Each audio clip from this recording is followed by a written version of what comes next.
Hello everyone, it's Koko Cooks, and today I will show you how to make white sauce or bechamel. Now this is a very easy, basic sauce and you should not be afraid of making it at home. All we need for the sauce are the following ingredients. We need 100 grams of butter, 100 grams of flour, 1 liter of milk, and I will use stock pots. I will use KNORR stock pots because these are the easiest you can find in the shop. If you have time, you can do the stock by yourself at home, and if you don't have time, just run to the shop, get the KNORR stock pots. They work really well.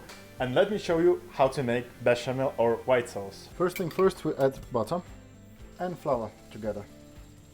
We keep stirring and mixing. Once we have something like this, we start adding milk.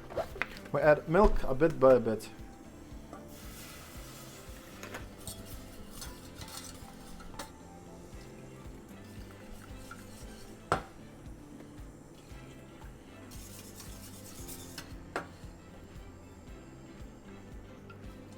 We can use a bit of cream to enrich the flavor. We can add a bit of muscat nut, nutmeg.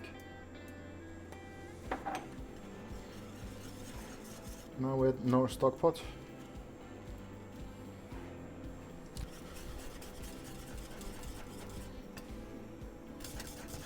Keep stirring. There we go. Bechamel is ready.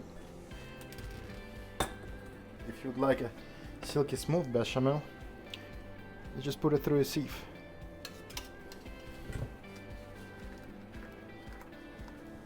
There you have it. How to check if the sauce is ready? Take a spoon, cross our finger, and if it doesn't go this way, it's perfect. This is what we have in the end. As you can see, the consistency is perfect, silky smooth, like in the best haute école de culinaire.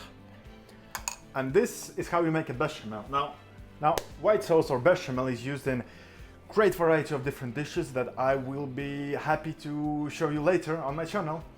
Thank you very much. If you like this video, hit the like button. If you didn't like this video, hit the dislike button and subscribe if you want to see more recipes, what to do with the white sauce or with bechamel. Thank you and goodbye.